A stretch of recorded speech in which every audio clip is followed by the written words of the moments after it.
du côté de la Ligue 2. Mais avant, je vais peut-être vous donner juste je vous le donnerai quand on sera. C'est parti.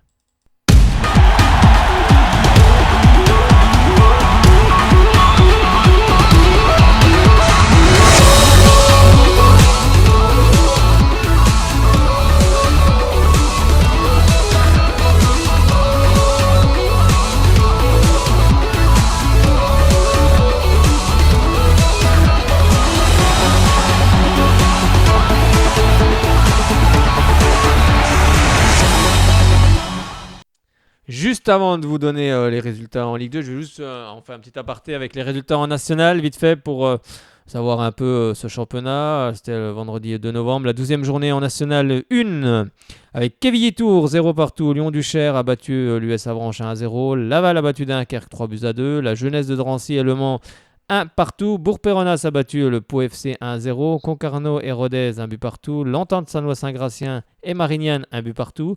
Boulogne-sur-Mer et le FC Villefranche 0 partout. Et ce jeudi 1er novembre, Cholet et Chambly 2 buts partout. Au classement, on retrouve Laval en tête avec 26 points. Deuxième, Lyon-Duchère 23 points. Et troisième, Rodez 22 points. On va peut-être donner le quatrième et cinquième. C'est Boulogne-sur-Mer et Le Mans. Le Mans qui évolue donc en National 1. Et en fin de classement, on retrouve, attention, Bourg-Péronnas 16e avec 10 points, 17e Dunkerque avec 7 points et la Jeunesse de Drancy ferme la marche, 18e avec 6 points. Bon, c'était juste un petit aparté pour vous donner un petit peu ce qui se passe aussi en National. Et cette fois-ci, on va s'intéresser à ce qui... 3e de National 1 joue contre le 18e de Ligue 2 en barrage au passage. C'est ça, oui. c'est ça, il y a des barrages donc pour le moment, ce serait Rodez où évolue un ancien Sochalien. Je vous laisserai trouver. Vous devriez pouvoir trouver, même toi Fred. Je ne savais pas qui jouait à Rodez. Si, ce joueur en question était parti dans l'Aveyron. Tape sur ton téléphone, tu vas voir, puis normalement tu devrais pouvoir me trouver. Regarde s'il y joue encore, mais je suis pratiquement... Je suis pratiquement persuadé. Bah oui, ça fait un bon rebond, comme on dit au basket. C'est un bon rebond ou une transition. C'est vrai que le rebond, c'est plus pour le basket. Mais le basket, on en parlera tout à l'heure avec le Bezac, car là, on est dans la partie Ligue 2. On va parler, bien évidemment, on va s'intéresser à Sochaux. Mais on va s'intéresser aussi après au handball ou au club byzantin et également au football. On va rester dans la partie foot avec les résultats de ce vendredi 2 novembre, car il y avait 4 matchs le vendredi et il y avait 5 matchs le samedi, avec tout d'abord Brest Red Star, 1 but partout. L'AC Ajaccio, les Gazélec Ajaccio, c'est le derby corse avec le Gazélec qui s'est imposé du côté de l'AC Ajaccio 2 buts à 1. Clermont Foot est allé encore enfoncer Nancy un petit peu plus, 1 but à 0. Et on va regarder les matchs du samedi avec Châteauroux qui est allé battre Lens 1 but à 0. 3 a battu Valenciennes 4 à 2 alors que Valenciennes menait 2 à 0. Grenoble est allé battre Orléans 3 buts à 0. Cette équipe de Grenoble n'en finit pas. C'est une véritable, pas une surprise, parce qu'on l'avait vu lors du premier match contre Sochaux, c'était une belle équipe. Lorient est allé s'imposer du côté de Béziers 1 à 0. Niort a battu Le Havre 1 but à 0. Le Havre, prochain adversaire des Sochaliens. Et on va regarder, on va s'intéresser maintenant à un autre match, bien évidemment, au match qui nous concerne, bien évidemment, supportrices et supporters du FC Sochaux Montbéliard. C'est Sochaux qui était en déplacement du côté du Paris FC d'un certain Mesha Bazdarevic. Et Sochaux aurait pu repartir avec 3 points, mais aurait pu aussi perdre ces 3 points. Bon, il n'y a pas eu beaucoup d'occasions dans cette rencontre. Sochaux, en tout cas, on a eu une franche qui a tapé la barre transversale. C'est une belle frappe d'Hermedine Demirovic qui aurait mérité un meilleur sort. Et on peut saluer aussi la performance de Maxence Prévost qui s'est interposé en première mi-temps suite à une belle frappe de l'attaquant du Paris FC. Et ça préserve, en tout cas après la défaite face à Niort du côté du Stade Bonal, ça fait du bien quand même d'arrêter cette spirale négative, même si on a toujours autant de mal à marquer un but, mais en tous les cas, ça fait un point du côté du Paris FC. Moi, je vous propose d'écouter justement ce qui s'est passé du côté de Paris, donc de la région parisienne, avec ce résumé.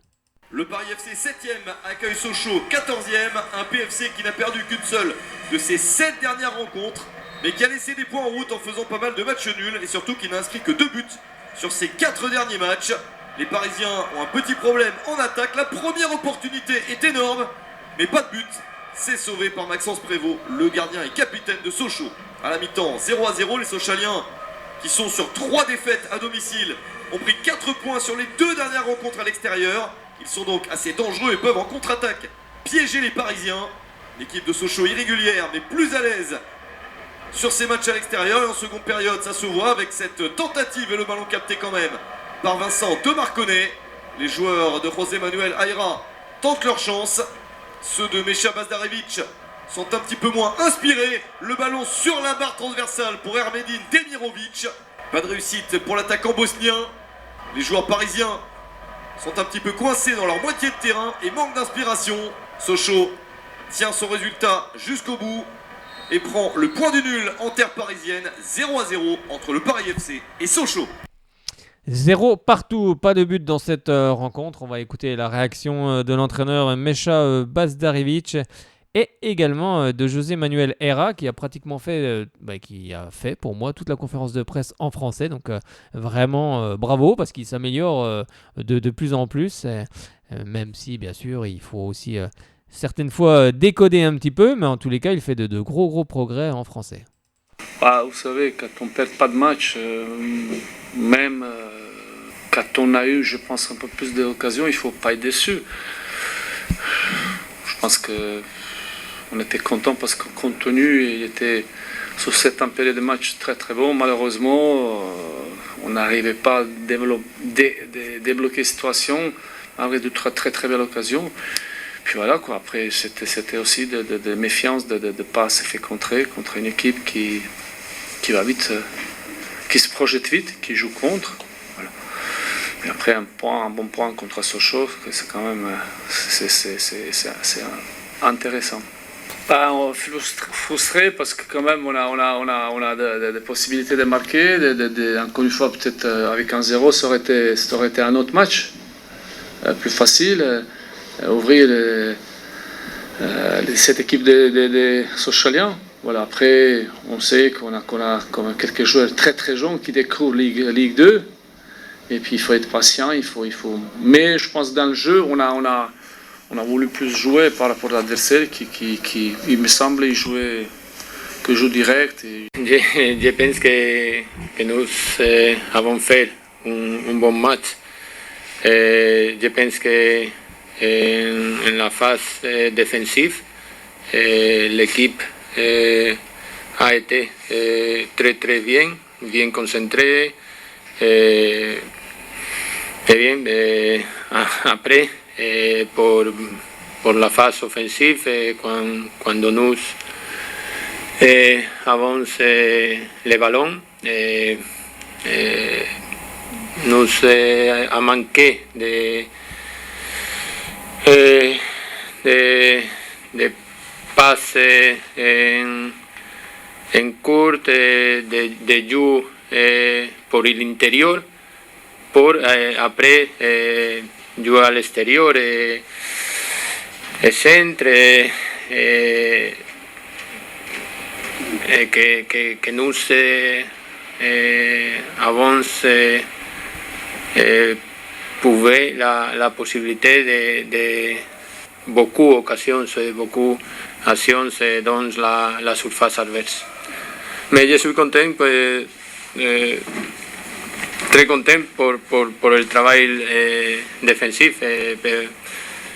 Paris est une bonne équipe. Oui, je pense que Paris a été deux situations dans notre surface et nous en situation avec Demirovic. Et bien, je pense que match nul, je pense que oui, mais hier parlé avec toi que la semaine de travail a été très bonne. Et je pense que l'équipe est bien, mais c'est important pour nous pouvoir gagner un match. Je pense que Paris a dominé les matchs, mais sur la zone que nosotros queríamos. Que nous voulions, sur lesquelles sur la zone que nous voulons que Paris a été les ballons. Okay? Mais je pense que derrière de la ligne de 4 de notre équipe et dans notre surface, pas de problème aujourd'hui. C'est bon? Compris tout le monde? Oui. Compris tout le monde? Oui. Compris tout compris, le monde. Fred? Compris tout le monde. Oui, non, en tout cas, il s'améliore en français et c'est quand même plus sympa d'entendre José Manuel Herrera en français. Ça fait des conférences de presse. De semaine en semaine. Oui, c'est ça. Puis ça fait des conférences de presse un petit peu plus réduites parce que sinon, ça double le temps parce qu'il faut le traducteur à côté et à chaque fois, en tout cas, il s'améliore et bravo à lui. Alors on cherchait Fred. Sur le fameux joueur qui... Ah oui, est-ce que tu as trouvé le fameux joueur qui évolue du côté de Rodez et qui est passé bien évidemment pour Sochaux parce qu'il a été formé à Sochaux qui est natif de Rodez justement. Et ben c'est ça. C'est Loïc Poujol qui est resté qui a joué pendant 5 ans au FCSM. Donc en Ligue 1, il a disputé 77 matchs, il a marqué 3 buts. C'est ça. Il est resté quelques années du côté du FCSM. Vous pouvez nous appeler au 03 81 50 67 51 pour réagir. Bon, j'espère que la semaine prochaine on aura un joueur sochalien. C'est un peu compliqué en ce moment, c'est pas forcément évident. Donc après le match au Havre, non? Parce qu'il faut qu'on demande bien évidemment l'accord au club.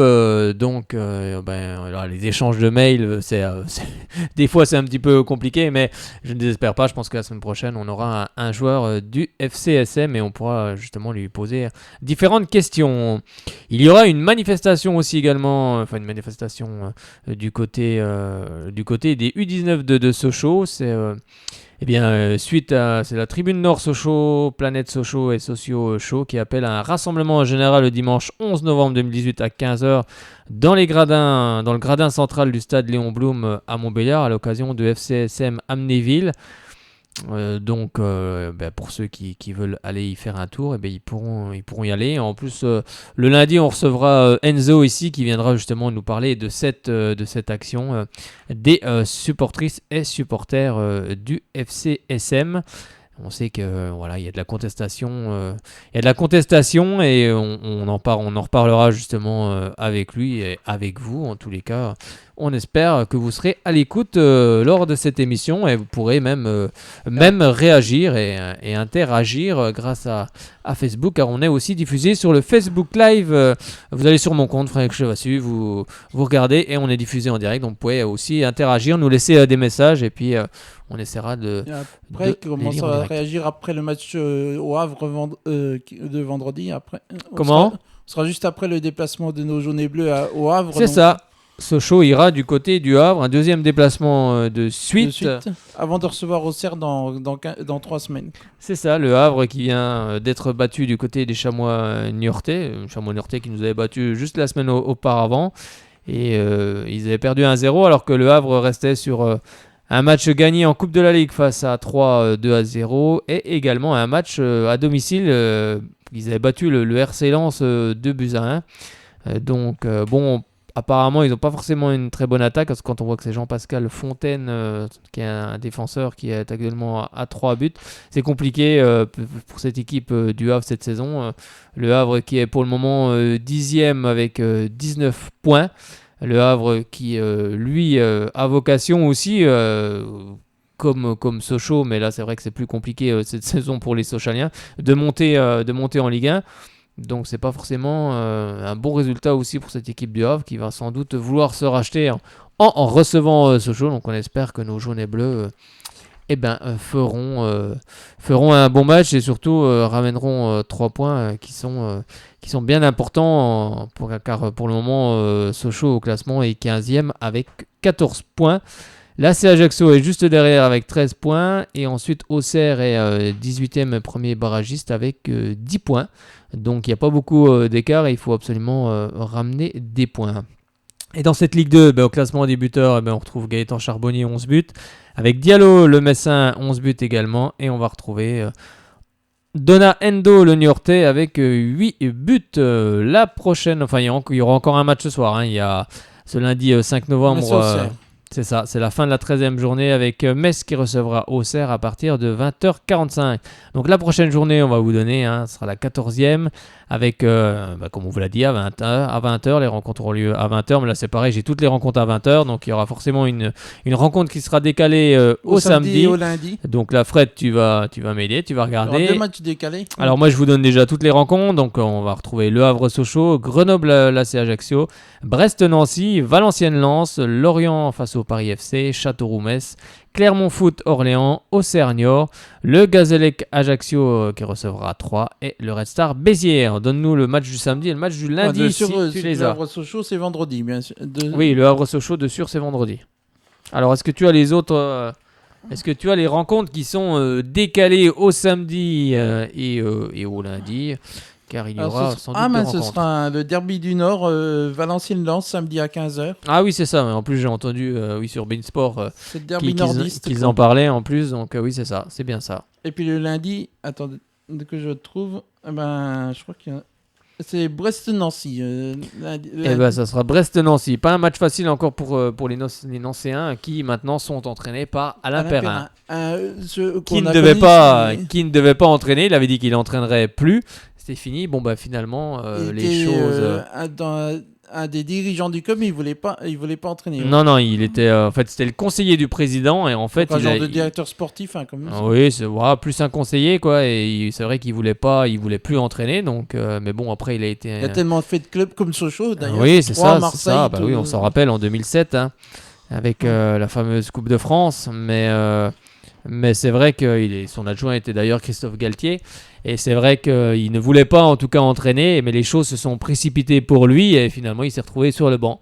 Donc pas forcément une situation confortable. En tout cas, ça fait plaisir de le revoir sur un banc en tout cas. Oui, bien évidemment, on le salue et on est très heureux de le retrouver sur un banc.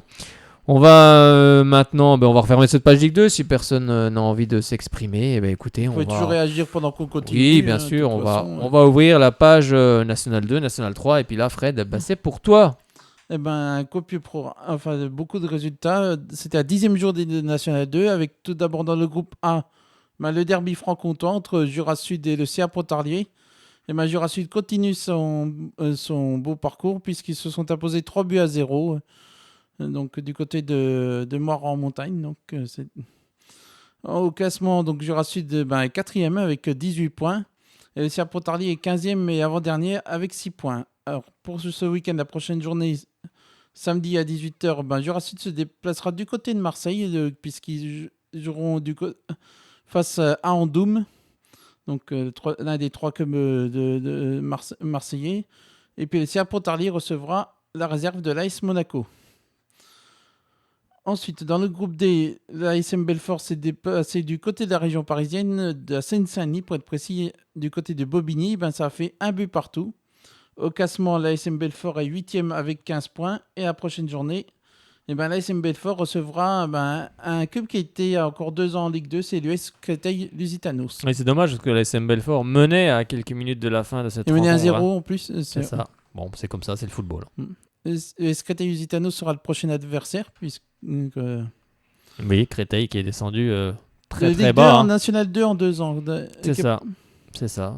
T'as tout à fait raison. Alors, on passe à la National 3. Alors, avant de revenir au Racing Besançon, je vais vous donner les autres résultats. Avec le Besançon Foot qui s'est déplacé du côté du FC Morteau-Lebon. Alors que les Mortuaciens ont marqué en premier dès la 3e minute. Et par un ancien joueur de chez eux d'ailleurs, par Imad Boussaïd, qui était passé par le Besançon Football. Byzantin, oui.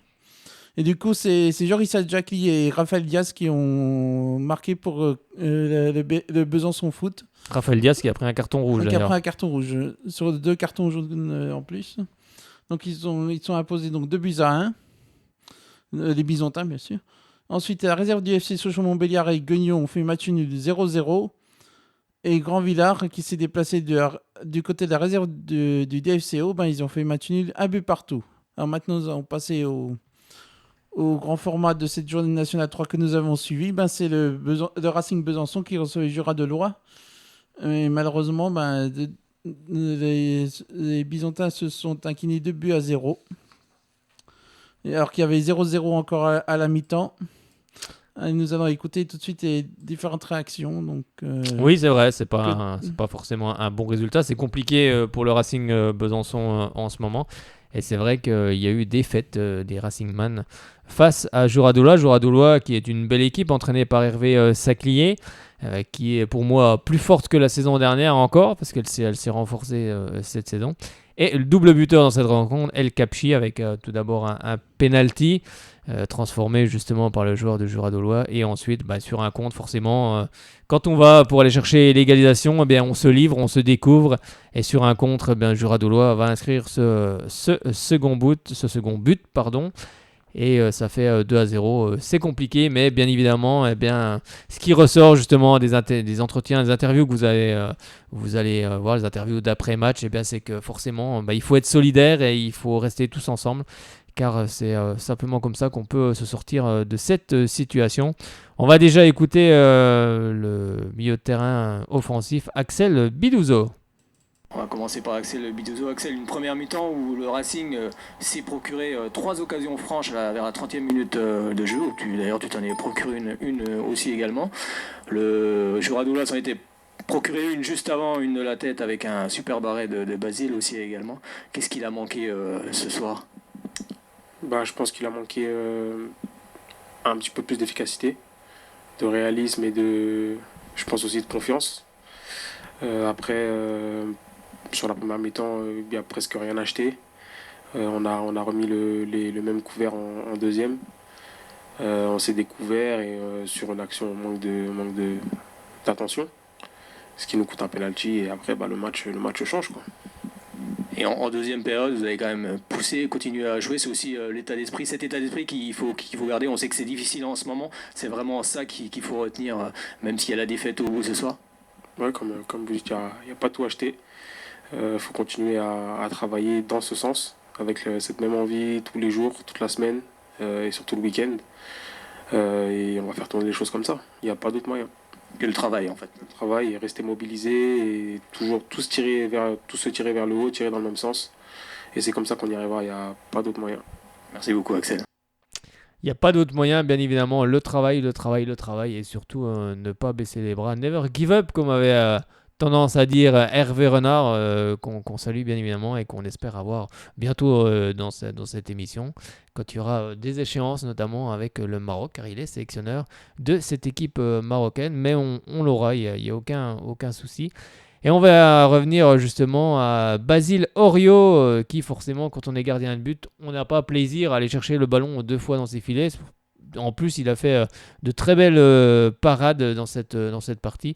Mais comme Axel, son discours, c'est de rester solidaire. Basile, ce soir, tu as fait 2 superbes parades. Bon, au final, est-ce que c'est pas un peu frustrant justement ce résultat ? C'est un peu frustrant parce que quand on est gardien, on n'aime pas prendre de but. Après, si j'avais pris 2 buts ce soir et qu'on aurait gagné 4-2, je serais content. C'est pas la performance personnelle qu'il faut regarder. Moi, c'est le collectif. Aujourd'hui, c'est compliqué. Il faut que tous les joueurs tirent dans le même sens, staff, les supporters qui sont encore là ce soir, ça fait plaisir. Et on va travailler tous unis pour vraiment aller chercher des points parce que maintenant, comme vous l'avez dit, il va falloir jouer le maintien et puis il va falloir aller chercher des points. Alors c'est vrai que c'est compliqué, mais comme on l'a tous dit, c'est vrai que c'est le collectif c'est par le collectif que le Racing Besançon s'en sortira. C'est vraiment ça qu'il faut appuyer. Évidemment, il n'y a pas un grand joueur qui peut faire gagner un match ou un championnat. C'est toute une équipe, c'est 11 joueurs, même 16 joueurs, plus le staff. Ça passe par là, ça passe par des travaux à l'entraînement, ça passe par des matchs d'hommes. Aujourd'hui, je pense qu'on peut dire qu'on a voulu mettre les choses correctement. Après, ça tourne pas. Et il faut absolument faire tourner les choses. Et ça, c'est à nous, les 11 mecs sur le terrain, de faire en sorte de faire tourner les choses. Et c'est en travaillant encore et toujours la tête haute et en allant de l'avant qu'on va y arriver. Et on va y arriver, j'en suis persuadé. Oui, c'est vrai que quand on est dans cette situation, il y a toujours la passe de 3, la faute qui provoque le penalty. En fait, c'est toutes ces choses qui s'accumulent également quand on n'est pas serein.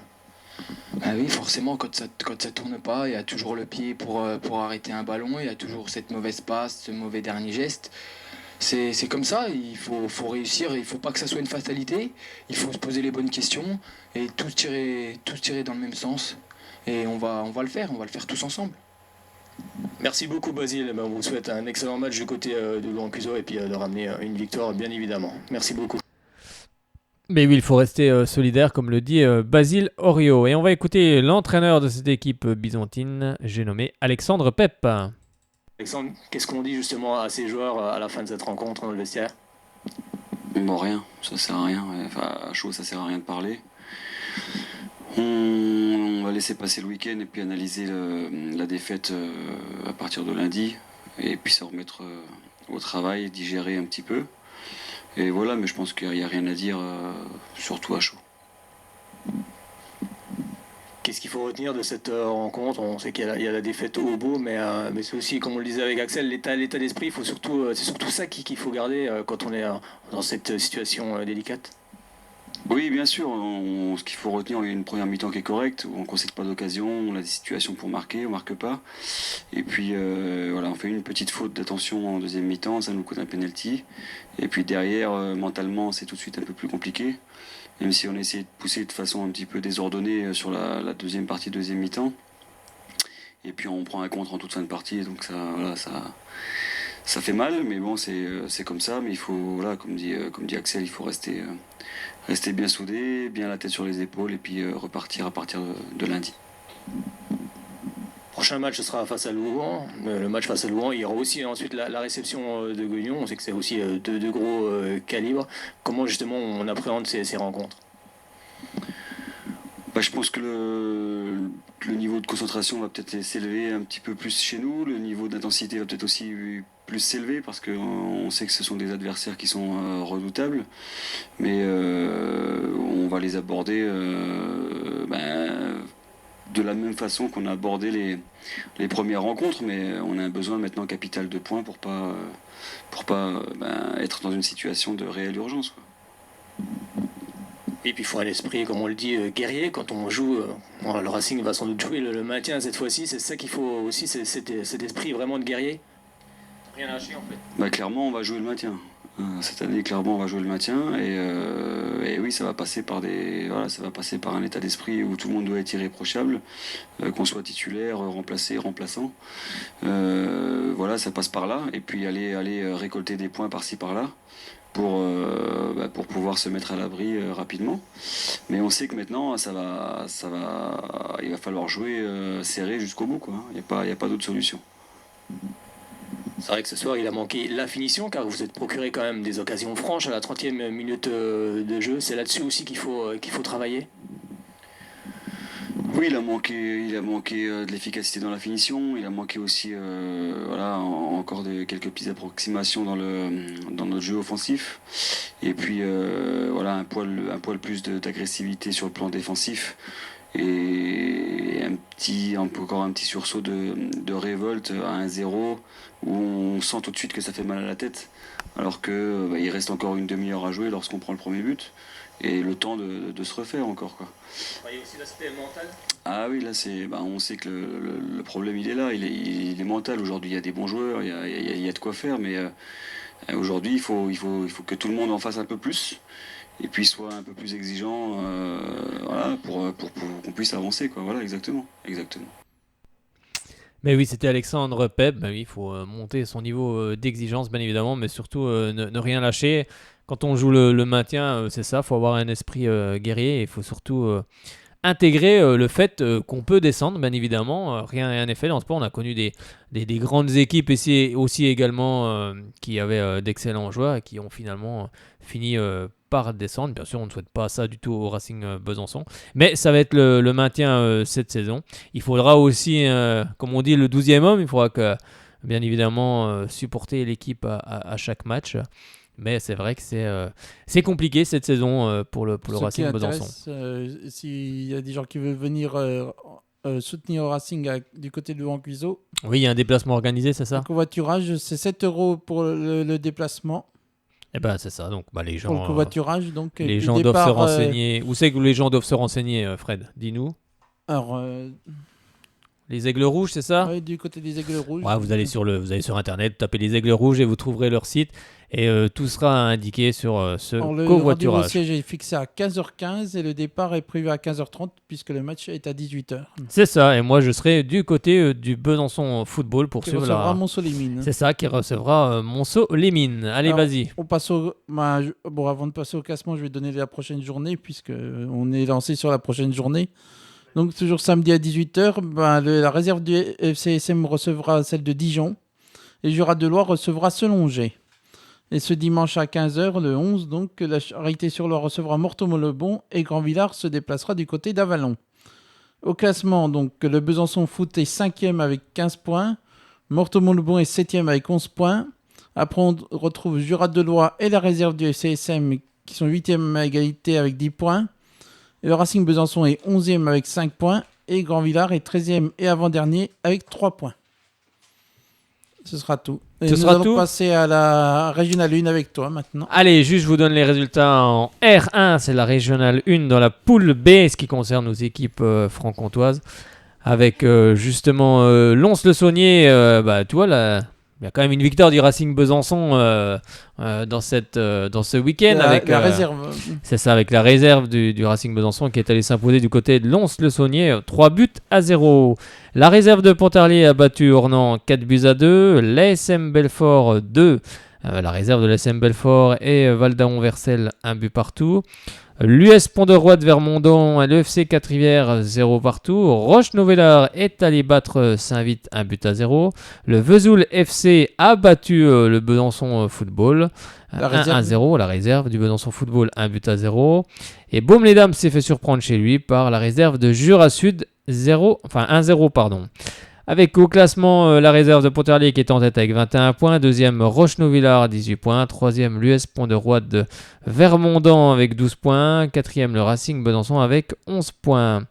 On retrouve en bas de classement 12e la réserve du Jura Sud Foot avec 4 points. 13e Baume-les-Dames 2 points. Et 14e la réserve du Besançon Football avec un petit point. On va s'intéresser cette fois-ci, il y avait des matchs de Coupe de France féminine ce week-end et on était ce dimanche, oui Fred ? Du côté de Saint-Vite. C'est ça, je te le fais pas dire. Ce match était disputé en même temps que les garçons. C'est ça, en même temps que les garçons. Donc nous on avait fait le choix d'aller voir les filles car un match de Coupe de France toujours sympa et puis on aime bien cette équipe féminine de Saint-Vite. Il y avait d'autres résultats dans cette journée, mais justement tu nous les donneras après les résultats. Besançon s'est imposé. Ouais mais il y avait d'autres résultats, allez je te laisse le temps de les trouver. Et puis on va écouter un petit peu justement Ophélie Chevalier qui est la gardienne de cette équipe de Saint-Vite. Alors pourquoi Ophélie Chevalier ? Parce que ça a été un petit peu l'héroïne de cette journée. Car il y avait 2 partout, c'était donc face à Is-Selongé. Il y avait 2 entraînés par Baptiste Méraud. Il y avait 2 partout à la fin du temps réglementaire et ça s'est terminé à la séance de tir au but. Et c'est vrai que Ophélie Chevalier aime bien ces séances de tir au but car j'ai déjà assisté à plusieurs matchs et elle a souvent fait de belles prouesses. Et là, elle a arrêté 2 tirs. Et c'est Saint-Vite qui s'est qualifié. Et on va écouter aussi Marinette Bock, qui est la capitaine de cette équipe de Saint-Vite. Elle est au club depuis 6-7 ans, depuis la création de l'équipe féminine. On va les écouter toutes les deux. Alors, il y aura une vidéo qui sera faite, bien sûr, qui a été faite de cette rencontre. Elle n'est pas encore en ligne, car elle n'est pas encore terminée. Et vous retrouverez également toutes les réactions d'Ophélie et de Marinette sur la page donc Fred Sochaux sur YouTube. Et également les réactions des entraîneurs Baptiste Méraud de Selongé et également Medikawa de l'US Saint-Vite. Mais on va déjà écouter les 2 joueuses de cette équipe de Saint-Vite. Ophélie Chevalier et Marinette Bock, qui après la qualification ici face à Is-Selongé en Coupe de France, c'était dans les phases régionales. Fin du temps réglementaire, 2 partout, séance des tirs au but. Et Ophélie, 2 arrêts dans cette séance de tirs au but. Bon, magnifique, c'est une belle journée. Oui, c'est vrai, c'était une très belle journée avec l'équipe. On a très bien su réagir face aux 2 buts qu'on prend. Donc c'est que le bonus après les tirs au but réussis. Oui, parce que vous avez été mené 2 fois dans cette partie et vous avez su revenir au score. On sait qu'il y avait beaucoup d'absents aujourd'hui, c'était pas simple. Oui, c'est clair. À nous de faire mieux la semaine prochaine, parce qu'on rencontre Selonget. Donc après, c'était un très beau match à voir. Puis voilà. Hein. Bon, tu es habitué aux séances de tir au but. Je suis déjà venu plusieurs fois ici. Tu as souvent fait des arrêts, c'est inné. Non, après c'est l'entraînement qui paye. Depuis que je suis toute petite, c'est mon petit dada. Après c'est la concentration, puis regarder le pied de l'adversaire, et puis voilà. Hein. Un peu de chance, et puis le tour est joué. Depuis toute petite, c'est ton poste gardienne Ouais, tout à fait. Qu'est-ce qui t'a conduit justement au foot féminin? Jouer avec les garçons au quartier, et puis je me suis dit, bon, je me débrouillais pas mal. Je me suis dit, allez, on va essayer, puis voilà. Hein. Et après, tu as opté pour l'US Saint-Vith. Ça fait combien de temps que tu es du côté de Saint-Vith? Non, là, c'est ma 2e année ici. Et avant, j'ai fait plusieurs clubs, dont Villers-les-Paux, dont le DFCO, dont Blanzy aussi. Et après, voilà. Et après, tu as choisi Saint-Vith parce que c'était une belle équipe. Oui, puis c'était une très belle équipe. J'avais vu qu'ils avaient gagné le championnat, mais qu'il y avait vraiment une équipe soudée, qu'ils avançaient ensemble dans le projet du club. Du coup, c'était super intéressant, une équipe qui joue au ballon, qui s'entraide. Donc ça peut que donner envie de venir. D'accord, merci beaucoup Philippe. Maintenant, on va attendre le tirage. Oui, en espérant gérer à un petit club, bien sûr, pour aller le plus loin possible dans la compétition, qui est notre objectif. Oui, parce que vous êtes déjà allé en 32e de finale, on s'en rappelle. Oui, et je n'ai pas vécu avec eux, mais ce sera un plaisir de le vivre cette année avec eux. Et bon, on l'espère, merci beaucoup Philippe. On va s'intéresser maintenant à Marinette. Marinette capitaine cette saison, c'est ça? Oui, tout à fait. Bon, je pense que ça donne des responsabilités également. Oui, évidemment. Après, c'est quelque chose d'assez inné. Donc, d'avoir le brassard ou pas, on a l'importance de s'aider, comme l'a dit Ophélie, et vraiment d'échanger entre nous pour se donner les bonnes infos et avoir un temps d'avance sur le terrain. Bon, aujourd'hui, c'était un match compliqué face aussi à une belle équipe qui vous a donné du fil à retordre. Vous êtes revenu 2 fois dans cette partie. Bon, c'est pas un hasard, ça montre aussi un état d'esprit. Oui, tout à fait. On a joué une belle équipe 10 sur 10 qui a eu des bonnes joueuses, mais nous, on a tout de suite su réagir à chaque fois qu'on a pu encaisser un but. Donc ça, c'est quelque chose de fort et qu'il faut qu'on réussisse à garder. Et c'est vrai que l'aventure de la Coupe de France, ça permet toujours de créer et de souder un groupe quand on réussit à passer les tours. Et c'est que du bonus. Bon, toi, ça fait quand même beaucoup d'années que tu es ici, c'est ça? Oui, je suis là depuis la première année à la création de l'équipe à Saint-Vith. Donc je dirais au moins 6-7 ans. Donc voilà, on continue à construire et ça fait plaisir de voir l'évolution du foot féminin au sein du club, que ce soit chez les petites et puis chez les seniors. Comme a dit Ophélie, on garde le projet en tête et puis on travaille tout ensemble pour pouvoir réussir à aller le plus loin possible. Oui, parce que c'est ça aussi, c'est de créer aussi cette dynamique, venir avec une équipe réserve, parce qu'il n'y a pas d'équipe réserve pour le moment, c'est ça? Tout à fait, oui. Donc pour l'instant, il n'y a pas d'équipe réserve, il y a une équipe U18F, il y a des équipes dans toutes les catégories de jeunes. Donc avec le travail et puis l'évolution des catégories, on espère avoir une équipe réserve pour que ça donne la dynamique à tout le monde et qu'on puisse continuer à progresser. Bon, un petit point sur le championnat, parce que c'est vrai que maintenant c'est l'AS Châtenois qui est en tête. Saint-Vith est 2e pour le moment, mais il y a 5 équipes qui se tiennent vraiment dans un mouchoir de poche. C'est bien aussi, je pense, quand on est compétitrice, d'avoir plusieurs équipes qui se tiennent, ça rehausse le niveau du championnat. Tout à fait, le championnat là, cette année a été rehaussé. Des équipes se tiennent, on voit Vesoul qui est proche de nous, Issurti aujourd'hui qu'on va rejouer la semaine prochaine. Il y a Châtenois qui est un petit cran au-dessus de nous en termes de points. Mais voilà, c'est qu'un plus pour nous, ça nous permet aussi de travailler tout au long de la saison et de ne pas avoir 1 ou 2 matchs à jouer dans la saison et d'être prête quand il faudra, si les choses se précisent en fin de saison. Bon, maintenant, tirage au sort de la Coupe de France. Bon, on espère quoi? Un petit, un gros? Un petit comme Ophélie? Oui, un petit pour pouvoir repasser peut-être un tour. Après, c'est que du plus. Et puis, essayer de recevoir. C'est toujours très intéressant de jouer face à notre public et de pouvoir s'exprimer comme cela, quoi. Merci beaucoup, Marinette. Merci beaucoup, Philippe. On espère un bon tirage dans cette Coupe de France. Et oui, on espère un tirage pour justement l'US Saint-Vith, on verra. Donc après, le tirage, c'est soit du côté de l'Alsace, mêlé avec les clubs alsaciens, ou également les clubs de la région Rhône-Alpes. Juste pour vous donner tous les résultats justement de ces finales régionales, parce que c'était les finales régionales en Coupe de France. Le Stade Auxerrois est allé battre Brest-Jura-Foot 4-1. Bon, Saint-Vite, on en a parlé, 2 buts partout et 4 tirs au but à 3. Le Racing Besançon s'est imposé face à l'US Léfin, le Racing Besançon qui évolue cette saison en R2. On espère bien évidemment les revoir en R1 la saison prochaine. Et l'US Villers-les-Paux et Louan-Cuiseaux, ça a fait 1 but partout. Et au tir au but, ça a fait 2 tirs au but à 1 pour Louan-Cuiseaux. Donc 2 équipes franc-comtoises et 2 équipes bourguignonnes. Donc c'est la parité, n'est-ce pas Fred ?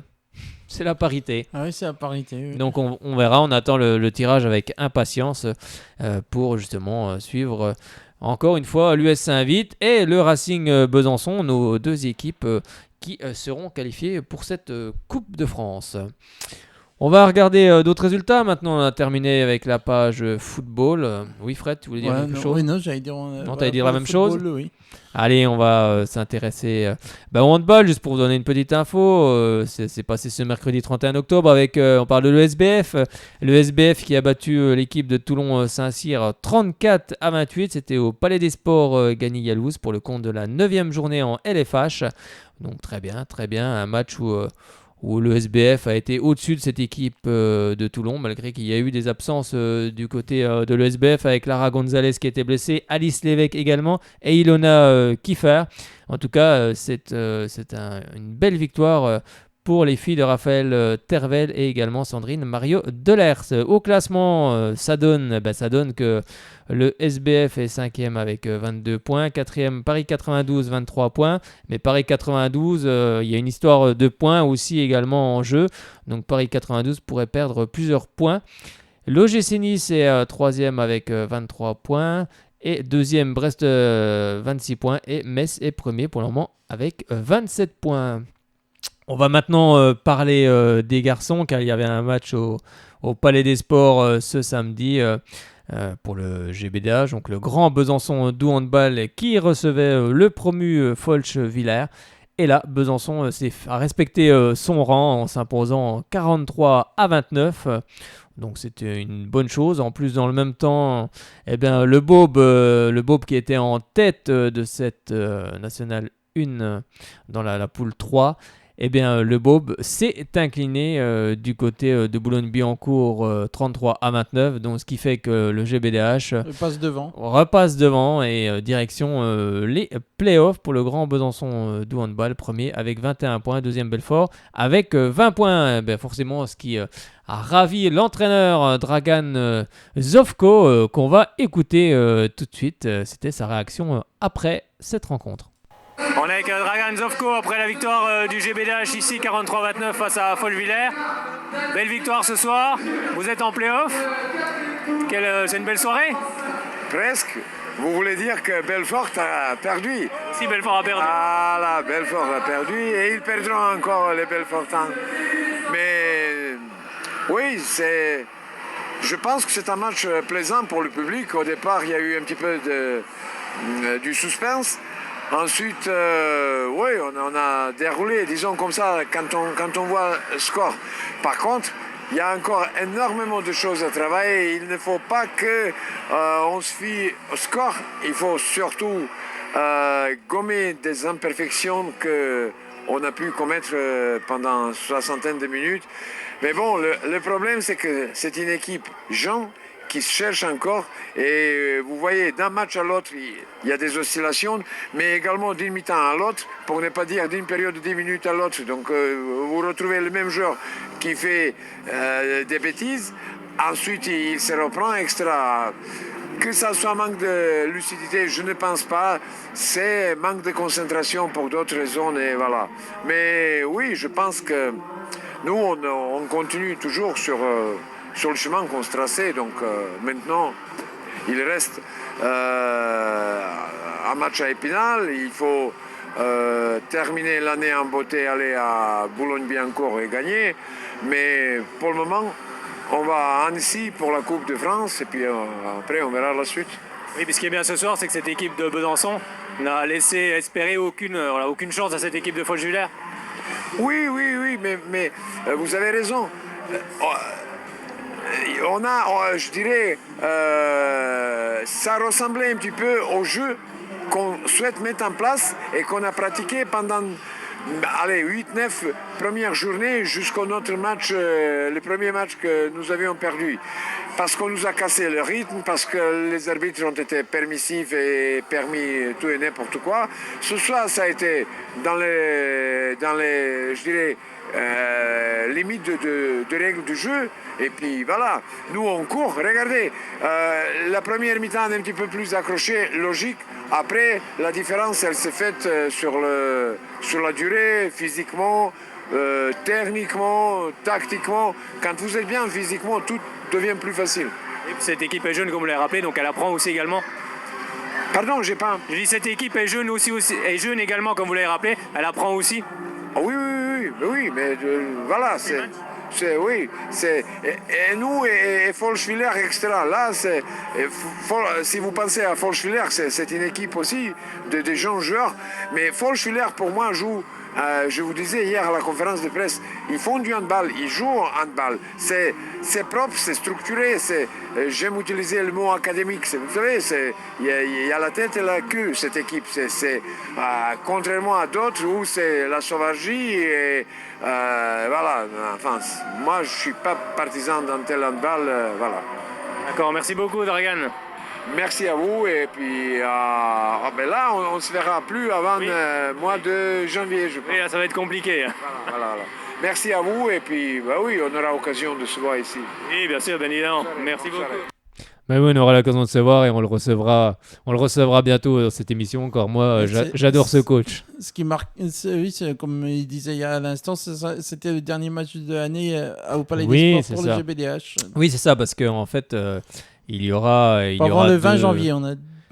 Après. Oui, c'est ça. Il y aura deux rencontres, une du côté d'Épinal le 17 novembre et une autre du côté de Boulogne-Billancourt le 24 novembre. Et il y aura un match cette semaine de Coupe de France face à Annecy. Donc là-bas, en Haute-Savoie, bien sûr. C'est ça. Et on les reverra au Palais des Sports Gagny-Yalouse que le 20 janvier à 16h. Donc, il faudra regarder ce que c'est le 20 janvier. Si c'est un dimanche après-midi, voilà, ça sans doute un dimanche après-midi. Donc contre l'élite valdoise. Donc encore un bon moment à passer. Comme de l'Ouest parisien. C'est ça. Et j'avais oublié de préciser concernant le SBF tout à l'heure que le SBF se déplacera ce 7 novembre du côté de Metz. Donc ça va être encore un gros match. 7 novembre à partir de 14h30. Un horaire... pas 14h30, qu'est-ce que je raconte ? Non, à partir de 20h.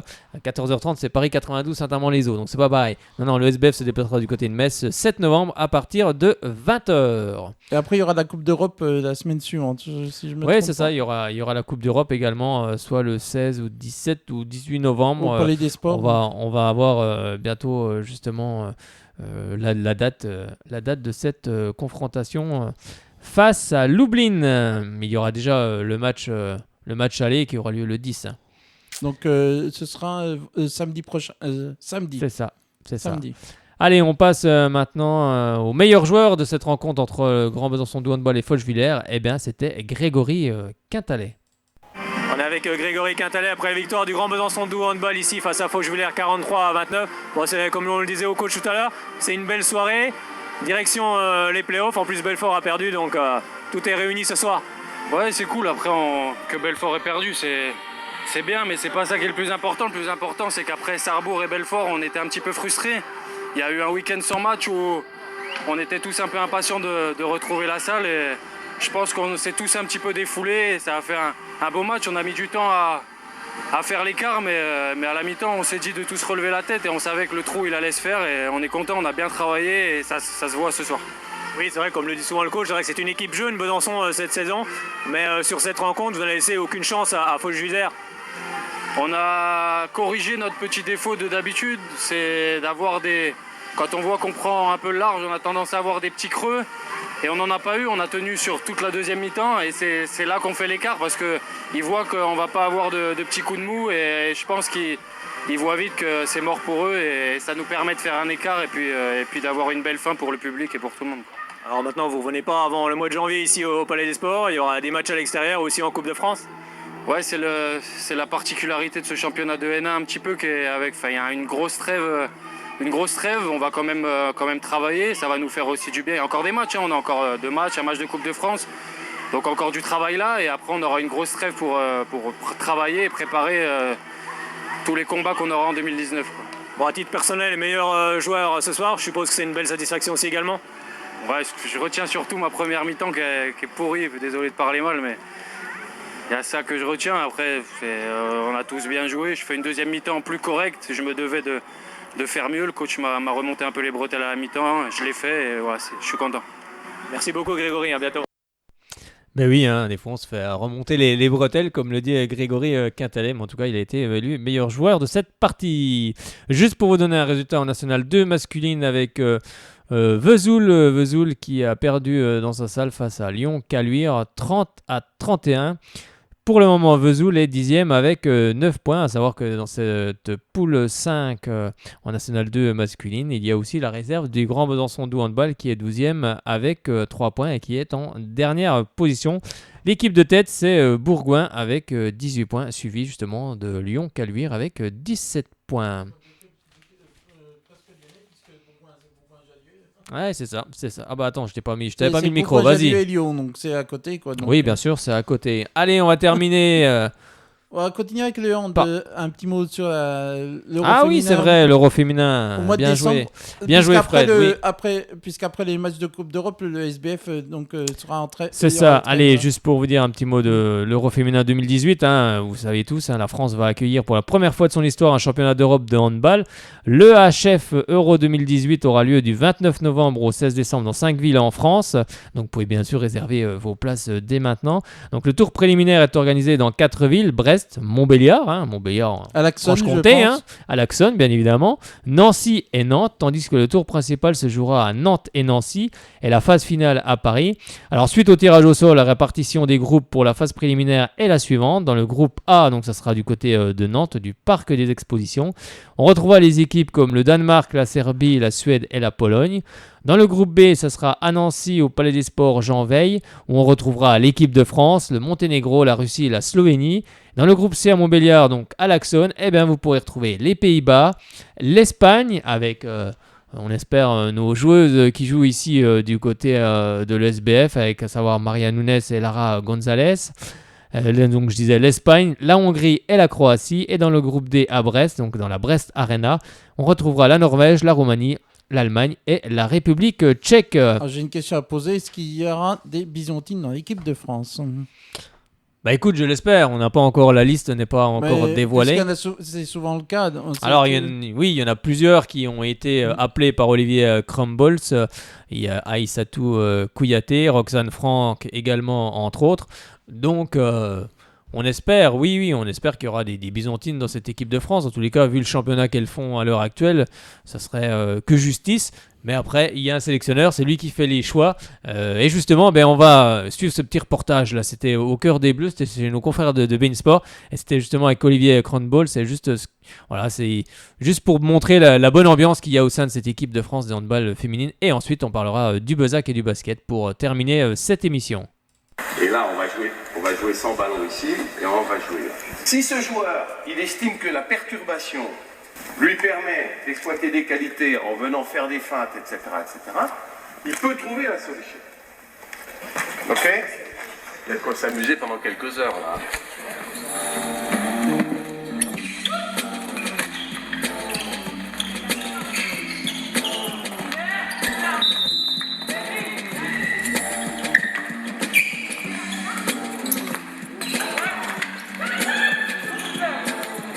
En ce moment, on est un peu en difficulté quand même sur l'attaque, il faut se dire les choses. Et donc du coup, c'est l'occasion un peu de relancer des choses qu'on a fait pendant les Jeux. Allez Orlan. Dommage Orlan.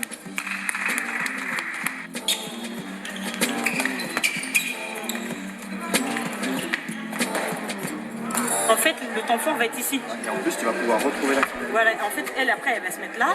Moi, je vais croiser, je prends le pivot, mais elle va me donner la balle. Moi, je vais croiser ici. J'aimerais bien qu'à la fin de ce stage, que les choses soient claires au niveau du jeu, que tout le monde soit rassuré, que tout le monde puisse s'exprimer dans notre jeu et voilà quoi, qu'on puisse aller se lancer pour l'Euro.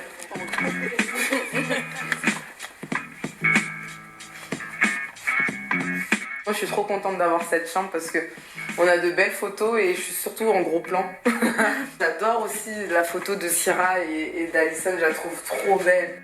J'arrive à me transporter, à rentrer dans ces photos et ressentir entre guillemets les mêmes émotions. Le fait d'être dans un groupe qui vit aussi bien, c'est toujours plus simple. Des nouvelles arrivent, là on se dit un stage en 24 ça va pas être si simple que ça, et au final je trouve que ça tourne, ça roule. Les nouvelles qui arrivent sont capables de prendre des initiatives très vite dans le jeu, sont capables de se sentir bien au niveau du groupe. Oh c'est pas mal, oh les deux, t'as perdu. Il n'y a pas de différence jeune, vieille, générationnelle. Je pense que tout le monde a l'envie et la volonté d'aller les unes vers les autres et du coup ça se ressent dans le jeu.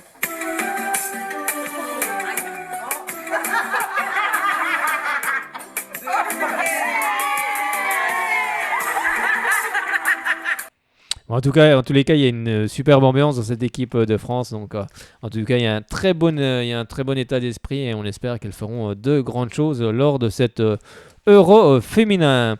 Un petit mot de basket, on va parler du Bezac pour terminer cette émission. Le Bezac qui s'est incliné du côté d'Orchy 92-64. On sait que du côté d'Orchy, c'est une équipe qui était il y a quelques années en Pro B avec une salle magnifique, une salle de plus de 5000 places. Donc c'est un temple du basket. Bon, le Bezac est promu cette saison, il faut pas l'oublier.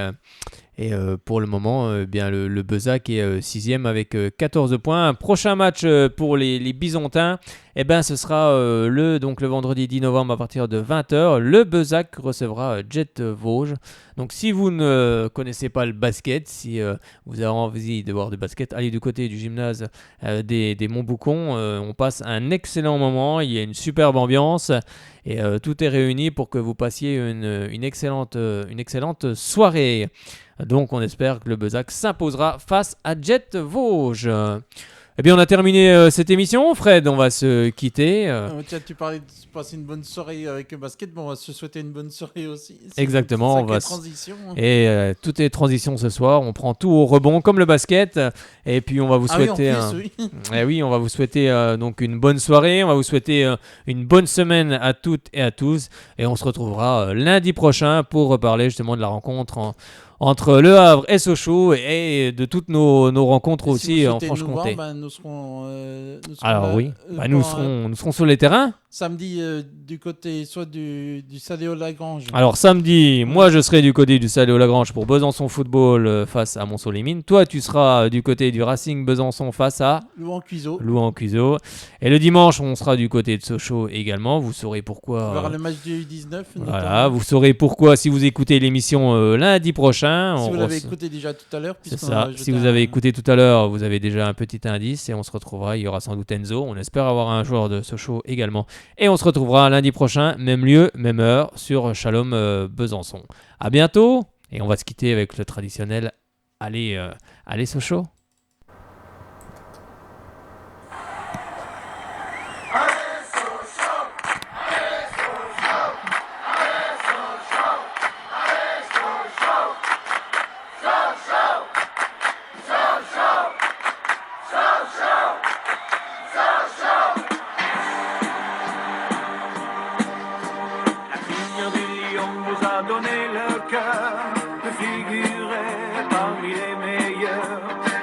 Apparaissez sur le tapis vert, nous sommes tous convaincus au club des supporters. Et si certains